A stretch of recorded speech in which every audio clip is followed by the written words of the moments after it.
Bonjour à tous, bonjour à toutes, j'espère que vous allez bien, je suis ravie de vous retrouver dans une nouvelle vidéo et ça sera un book haul Emmaüs, mais comme vous pouvez le voir, j'ai trouvé une très belle couverture dans l'Emmaüs que j'ai ramenée avec moi. J'ai donc Marion du compte Par un soir d'automne qui est avec moi puisqu'on a passé un petit moment à Emmaüs ensemble et on s'est dit que ça serait plutôt sympa de faire la vidéo toutes les deux. Alors clairement, mes trouvailles excèdent les siennes, elle a été beaucoup plus raisonnable que moi, mais je pense que ça peut être sympa voilà, d'avoir un peu son ressenti, ses réactions à mes trouvailles, même si elle les a déjà vues. Donc on va commencer, je pense, par celle de Marion. Tu veux qu'on alterne? On peut alterner, mais dans tous les cas, moi je vais avoir fini avant toi. Bon, et bah on va commencer par alterner et on va commencer tout de suite. Ok, alors on commence tout de suite donc par la première trouvaille de Marion. Qu'est-ce que tu vas nous montrer? Alors, j'ai trouvé L'appel de la forêt dans cette magnifique édition. Donc, dans un vert un peu sapin, je dirais. Et le dos est magnifique aussi. En plus, je sais pas si on voit bien, mais il y a des espèces d'oiseaux, ouais. Je sais pas si c'est bien visible. Et je l'ai jamais lu. J'ai lu pas mal Jack London, mais d'autres romans, dont Martin Eden, que j'avais adoré, et celui-ci j'ai envie de le lire depuis un moment et je trouvais que l'édition était vraiment sympa et il y a pas mal de gravures à l'intérieur, donc ça c'est chouette. J'aime bien quand il y a des gravures. J'essaie d'en trouver une, évidemment je vais pas en trouver. Si. Et voilà, et en fait j'ai une bibliothèque de reliés et ça ira très bien dedans, je pense. Donc voilà ma première trouvaille. Pas mal. Alors moi du coup, vu que j'étais un peu jalouse, je lui ai dit vas-y choisis-en moi un. Parce que Jack London, je n'ai jamais lu de livre de Jack London. J'aimerais bien lire Martin Eden, mais voilà, je l'ai jamais lu. Et du coup, Marion, donc dans la même édition, en fait, il y avait vraiment toute l'œuvre, je pense, de Jack London. Oui. Ça devait être une espèce d'édition avec des œuvres complètes. Et elle a choisi donc du coup dans cette même édition La Vallée de la Lune. Voilà, je sais pas du tout de quoi ça parle, je pense que toi non plus, mais le titre était joli, donc... Oui. Et puis on s'est dit que comme ça, on aurait le même, donc pareil, même présentation à l'intérieur, avec des gravures... Waouh! Ça va être peut-être sentimental. Ah, ouais, du coup... Mais oui, mais le titre le sous-entend un peu, je trouve. L'appel de la lune. La vallée de la lune. L'appel de la forêt, la vallée de la lune, oui. Pourquoi ça fait romantique, la vallée de la lune? Je sais pas. Vallée, lune, c'est assez sentimental, je trouve. Ok. Donc voilà, je trouvais qu'il te ressemblait bien. Ah, bon bah voilà, je suis très lune, donc... Du coup, ce livre était pour moi. Ensuite, j'ai trouvé un livre que j'avais déjà en ma possession et que j'ai perdu suite à des déménagements. C'est Les Domestiques de Berthier. C'est une grosse brique de chez France Loisirs, si je ne me trompe pas. Oui, c'est ça, France Loisirs. Et donc là, on va suivre une famille de nobles, dont l'histoire des domestiques en particulier qu'on va suivre. Alors, la mise en page, je suis pas fan, parce que elle est assez... Il n'y a pas beaucoup de marge. Bah, même sans ça, en fait, entre chaque dialogue et tout, il y a un espacement qui est assez incroyable. J'ai jamais vu ça, mais bon, voilà, j'avais envie de le lire. Et comme je l'avais perdu, bah, je me suis dit que c'était la bonne occasion. Puis je l'ai trouvé à 3,50 €. On est à quelle époque, là?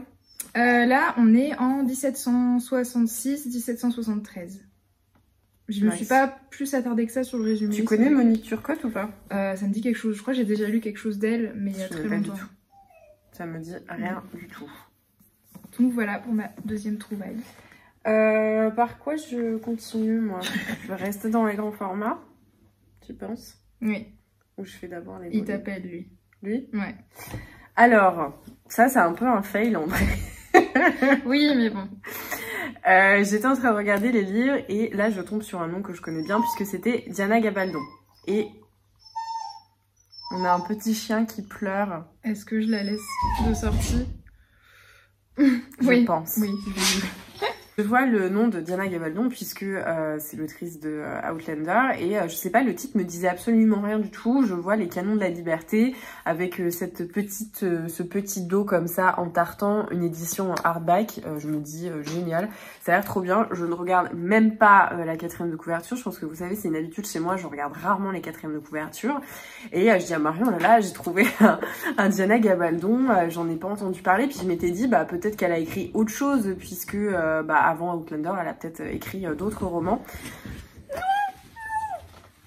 Et du coup, je ramène Diana Gabaldon et en fait, quand je l'ai montré, Marion elle me dit, mais en fait c'est un exemplaire, c'est un tome d'Outlander. Et donc ça a l'air d'être le 8e, c'est ça? Ça fait partie de la 6e intégrale. Il me semble que c'est ça.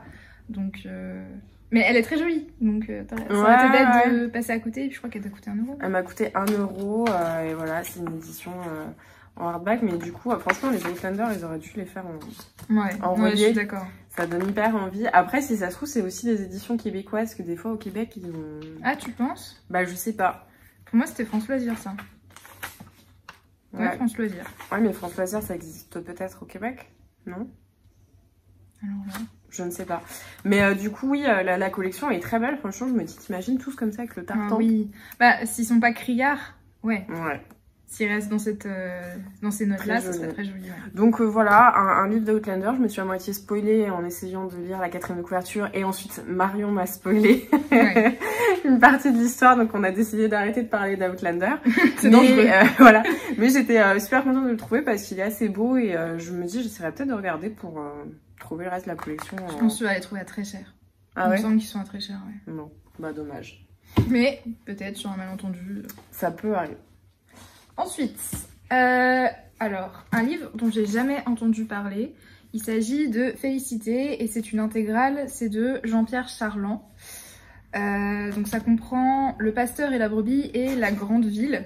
Alors le Pasteur et la Brebis, oui c'est vrai que ça donne pas forcément envie. Mais je sais pas, j'ai été attirée par la couverture déjà assez délicate, voilà, les dentelles, etc. Et c'est une belle brique, mais là pour le coup la mise en page elle est agréable. Est chouette. Je suis un peu insupportable avec les mises en page, mais je trouve que c'est très important, le confort de lecture. Et il est en très bon état, pareil, 1 euro. Et en fait, on est en 1883. Ça parle, le pasteur, donc ça parle de religion, de brebis, de fromage de chèvre et de grandes villes. Donc c'est une jeune fille qui veut entrer au couvent, enfin qui va entrer au couvent et visiblement elle attire l'attention d'un prêtre. Moi ça m'a un peu fait penser à Notre-Dame de Paris, donc je me suis dit ouh, sympa. Il y avait le tome 2, j'ai hésité. Ah, ça a l'air cool. Ouais. Je vais peut-être le prendre sur Vinted, comme ça on le lira ensemble. Oh oui. On va faire ça. Donc voilà. J'ai hâte de le découvrir parce que, enfin ouais, je pense que celui-là, il va pas rester très longtemps dans ma palle. Donc si tu pouvais te dépêcher et trouver sur Vinted. Ok, on fera ça après la vidéo. Du coup, moi je vais continuer dans les grands formats et j'ai trouvé un Delphine de Vigan qui est le seul que je n'ai pas lu. Puisque vous savez que Delphine de Vigan, moi je suis un peu fan de cette autrice et j'ai vraiment tous ses bouquins et je les ai tous lus. Et donc c'est Les Heures souterraines. Voilà, alors il est pas dans un état exceptionnel, je sais pas si on le voit, on sent qu'il a pas été... la personne, on n'a pas pris grand soin. Cela dit, je m'en fiche parce que le contenu est le même. Je sais absolument pas de quoi ça parle. Je compte pas regarder la 4e de couverture. Les romans de Delphine de Vigan, c'est un peu comme tous ces auteurs et ces autrices que j'achète de manière systématique. Je ne sais pas du tout de quoi ça parle. Mais j'ai hâte parce que ça fait longtemps qu'elle n'a pas écrit quelque chose et mine de rien, ça manque un peu les livres de Delphine de Vigan. Enfin bon, elle en a écrit un l'année dernière, Les Enfants sont rois. Je l'ai jamais lu. Ouais, vraiment pas mal. Ouais. Et du coup, voilà, très contente de renouer avec la plume de Delphine de Vigan que je trouve hyper subversive, très précise, très nette. J'aime beaucoup. C'est fait partie de mes autrices contemporaines préférées. Donc voilà, j'étais bien contente de trouver celui-ci. Et moi, en dernier, j'ai trouvé du coup dans la même édition que L'Appel de la forêt, Le Martin Eden de Jack London, qui est pareil, en fait c'est exactement pareil, on a encore les petits oiseaux sur le dos. Et Martin Eden, bah, ce sera une redécouverte pour moi parce que je l'ai lu il y a quelques années aux éditions 10-18. Il me semble qu'ils avaient fait une édition un peu colorée là, jaune et bleu. J'avais acheté celle-ci, je sais pas pourquoi, parce que du coup, dans ma bibliothèque, je le mettais sur la tranche. Ça fait une crise d'épilepsie. Ouais. Et, mais j'avais adoré ce roman. On suit un illettré en fait, qui veut monter dans la hiérarchie et qui commence à lire des livres, et il commence à en lire beaucoup. Putain, trop bien. Oui, et il découvre la littérature et le beau monde, etc. Et je sais pas, j'avais adoré ce roman, le personnage est très très attachant. Et là, pareil, on a des jolies gravures. Je pense que c'est plus une illustration, non? Il n'est pas dans la gravure, Ouais, on dirait un truc au fusain un peu, non? C'est un mélange, je pense. Ouais, donc très chouette. Et du coup, bah 1 €, c'est vrai que je me suis pas trop posé la question. C'est très très belle cette édition. Même l'intérieur de la couverture est chouette, je trouve. Ça donnait envie de tout prendre. Ouais, j'ai hésité, hein, mais voilà quoi. On continue de mon côté dans les grands formats avec Il faut beaucoup aimer les hommes de Marie Darrieussecq. J'aime beaucoup Marie Darrieussecq, je sais pas si tu connais cette autrice. Je l'ai jamais lu. Vraiment très très chouette, je trouve que c'est une grande femme. La 4e de couverture est vraiment assez sommaire. C'est une femme rencontre un homme, coup de foudre. L'homme est noir, la femme est blanche, et alors? Donc je pense qu'on va être peut-être dans quelque chose, un amour impossible. En tout cas, Marie Darrieussecq, c'est pareil. Dès que je trouve quelque chose d'elle en occasion, j'achète toujours parce que bah voilà, ça fait partie des autrices dont j'ai envie de lire la totalité de l'œuvre. Et puis en plus ça, quand on ouvre les citations, c'est une citation de Marguerite Duras et de Joséphine Baker. Donc je pense que ça ne peut que me plaire. Je continue. Moi j'ai terminé. Bah ouais, sinon j'ai pas été raisonnable du tout. On continue avec les autrices dont je lis toute l'œuvre. Tracy Chevalier, Prodigieuse créature. Je suis hyper contente de l'avoir trouvée donc dans l'édition Quai Voltaire. Elle est publiée d'ailleurs que chez Quai Voltaire, j'ai l'impression, Tracy Chevalier, et elle est rachetée en poche par Folio. Mais moi j'aime bien ces éditions, ce bleu, ça change en plus dans ma bibliothèque, et j'en ai pas mal d'elles comme ça. J'en ai 3. Avec celle-ci du coup? Ouais, avec celle-ci. Sinon, c'est en poche. Je sais pas du tout de quoi ça parle. J'ai même pas regardé. Si, j'ai peut-être dû regarder. Je sais plus. Je crois que t'as vu le nom de l'autrice et tu t'es dit... Bon, ouais, c'est ça en fait. J'ai pris automatiquement parce qu'en plus de ça, je l'avais commandé un jour sur Vinted et la personne me l'avait jamais envoyé. Quel fléau. Et du coup, voilà, je l'ai pris. En plus, il est franchement en état nickel. Donc pour 1 €, j'étais trop contente.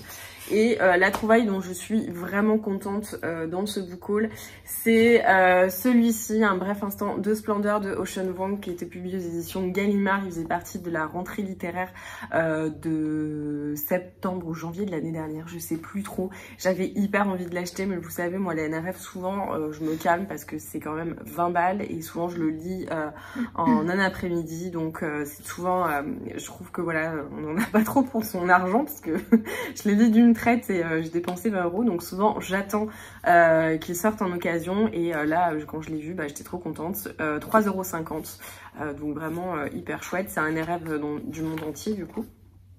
Et il est en parfait état de toute manière, il est pas très vieux, il est pas sorti il y a très longtemps, donc voilà, j'ai été très contente. J'ai été ravie niveau grand format de trouver dans les beaux livres ces éditions d'Hemingway. Je pense que vous connaissez mon amour pour Ernest Hemingway. Voilà, donc ils sont verts, ils sont un vert un peu plus éteint, un peu plus grisé que le Martin Eden. Et donc dans cette collection, il y avait L'adieu aux âmes, Pour qui sonne le glas, et un livre où il y a Les vertes collines d'Afrique et Les neiges du Kilimandjaro. Donc très contente. Ils sont un peu vieux, je pense qu'ils vont passer un petit coup. Lui, il y a eu un marque de verre, je pense que un truc collant. Ouais, il a servi de... Genre du rhum ou un truc comme ça. Je pense que... 1980. Un petit peu de rhum. Mais après, j'aime bien, ils sont tout vieux, mais je pense que oui, je vais passer une petite lingette quand même. Ouais. Mais très joli, et j'avais pas, à part celui du coup que tu m'avais offert. Oui, l'intégrale, là, ouais. Il y avait une belle histoire hein, puisque mon grand-père me l'avait acheté en fait avant. Et quand j'avais ouvert le livre, il avait été tout creusé, déchiré, etc. par des enfants. Sauf qu'en fait, quand le livre était fermé, on ne voyait pas. Et du coup, j'avais hésité à m'en séparer. Je l'avais gardé très longtemps dans mes bibliothèques parce que vraiment, je voulais pas me séparer de cette intégrale.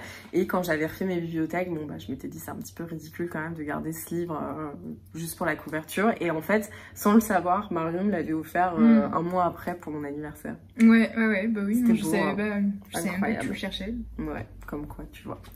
On passe aux poches. J'en ai pas trouvé beaucoup, j'en ai trouvé 3, mais je suis hyper contente de mes trouvailles. Le premier, c'est ce petit recueil de chroniques de John Didion.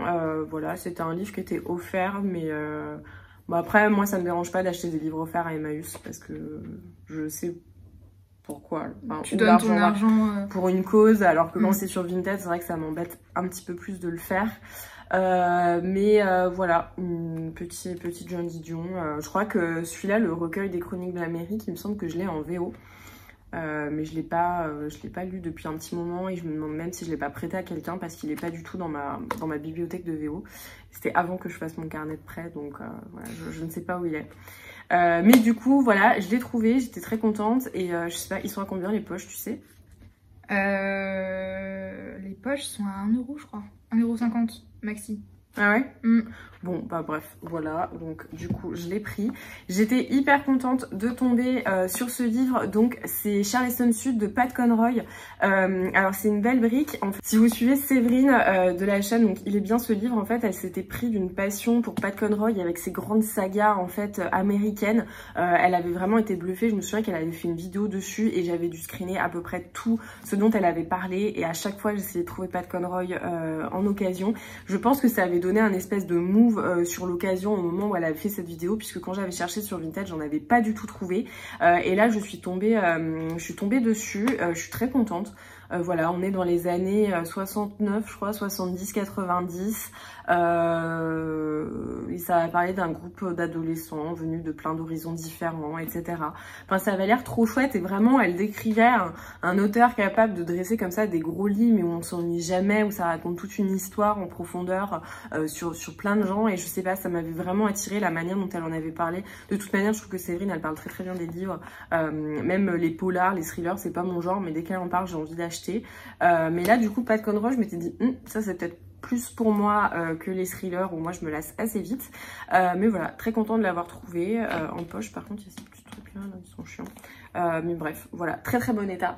Et là où je suis vraiment trop contente de l'avoir trouvé, en fait j'avais fait un premier tour et j'attendais Marion et je suis retombée dessus après. J'ai trouvé Americana de Chimamanda Ngozi Adichie.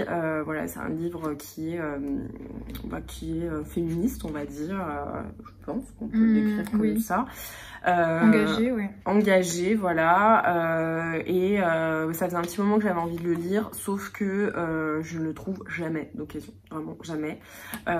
Et là, bah, il était là en très bon état, publié chez Folio, donc j'ai sauté dessus à 1,50 €. Je sais pas trop de quoi ça parle en fait. Je pense que ça fait partie des livres qu'on a vu partout, où je savais qu'au bout d'un moment j'allais le lire, comme tous les livres de Mona Chollet. À un moment donné, on en voyait partout, mais en fait, j'ai arrêté d'écouter parce que je me disais, je veux quand même avoir cette espèce de sentiment d'inédit quand je vais découvrir le livre. Et c'est pour ça que je me suis jamais trop intéressée à ce qu'il racontait. Mais il me fait très envie. Donc là, maintenant que j'ai dans les mains, je pense que je vais le lire assez rapidement. Donc voilà, très contente de ma petite trouvaille. Bon, bah, on a fini. Oui. C'était pas mal, hein. T'en avais pour combien, toi? J'en ai eu pour 6,50 €, il me semble. Ok, et moi j'en ai eu pour 14,50 €, donc vous voyez qu'on peut faire vraiment des bonnes affaires à Emmaüs, dans tous les Emmaüs, puisque moi c'est vrai que d'habitude je vous propose des vidéos dans l'Emmaüs qui est près de chez moi, mais là j'étais dans un Emmaüs totalement différent, donc comme quoi quand on me demande l'adresse précise exacte de mon Emmaüs, ça n'a pas trop de sens, parce que j'imagine que vous n'allez pas faire 600 km pour aller dans mon Emmaüs. Ah bah s'il est de très grande qualité. Mais du coup voilà, on peut trouver partout en France des Emmaüs qui sont bien dotés en livres. Et on fait toujours de très belles trouvailles, des choses plus anciennes et des choses hyper actuelles. Par exemple là dans ton Emmaüs j'ai vu genre 3 ou 4 Joël Dicker. Oui, et j'ai vu pas mal de choses qui sont sorties il y a pas si longtemps. Ouais, moi aussi. Ouais, j'en ai vu vraiment beaucoup. Donc je sais qu'il y avait comment il s'appelle Virginie Grimaldi. Oui, oui, je l'ai vu, ouais. Ouais, il y en avait beaucoup. Il y avait plein, voilà, d'autrices comme ça, de livres de tête d'affiche, on va dire. Laurence Perrin, je crois que c'est Oui, ça, Laurence oui. Perrin, ouais. Ouais, il y avait ça aussi. Véronique Olmy, j'en ai vu pas mal. Donc, comme quoi, on peut trouver des choses très actuelles, des choses un petit peu plus vieilles, mais après, voilà, je trouve qu'on trouve toujours son bonheur. Oui, puis c'est une bonne cause, quoi. Ouais, voilà. Ça déculpabilise. On fait, en fait, une bonne œuvre. Voilà. On est vraiment d'une générosité sans pareil. Comme quoi, ça nous coûte hein, d'acheter des livres parce que vraiment, on n'aime pas ça, mais on le fait parce que bah, c'est pour la cause, quoi. Oui, tout à fait. Je sais pas si cette excuse va marcher auprès de nos hommes, mais en tout cas, bon, on s'en fiche. C'est une saine passion. C'est vrai, c'est vrai. Et bah merci en tout cas d'avoir regardé cette vidéo. J'espère que ça vous a plu. Merci Marion d'avoir participé avec moi. Bah merci de m'avoir accueillie. C'était pas trop traumatisant? Non, franchement ça va. Ça va, tu t'en es là. Moi je trouve qu'elle parle vachement bien des livres. Hein. Dites-moi dans les commentaires si vous trouvez que Marion devrait ouvrir une chaîne YouTube. Avec tous mes animaux là. Super. Oui, c'est vrai qu'on a été interrompu par un petit chien. Oui, maintenant elle dort. Ouais. En tout cas, merci beaucoup d'avoir regardé cette vidéo. N'hésitez pas, comme toujours, à laisser un commentaire, un petit pouce, à partager les réseaux sociaux si vous le souhaitez, notamment en story sur Instagram. Et n'oubliez pas également de vous abonner si ce n'est pas déjà fait. C'est comme ça qu'on soutient les créateurs de contenu qui vous proposent toutes les semaines du contenu pour vous divertir, vous faire rire, vous faire sourire. Enfin, en tout cas, c'est ce que j'espère. C'est pourquoi je le fais. En attendant la prochaine vidéo, je vous embrasse, je vous souhaite de très bonnes lectures et je vous dis à très vite. À bientôt.